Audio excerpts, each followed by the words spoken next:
到1分钟。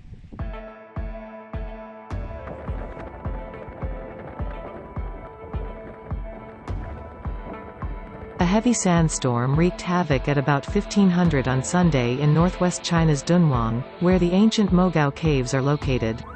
The sandstorm, like a wall as high as over 100 meters, was advancing from north to south and engulfed the expressway in a few minutes, turning the sky into yellow and reducing the visibility to less than 5 meters. Local traffic police imposed traffic control at the toll gates and directed stranded vehicles to leave the expressway and stop in the service areas.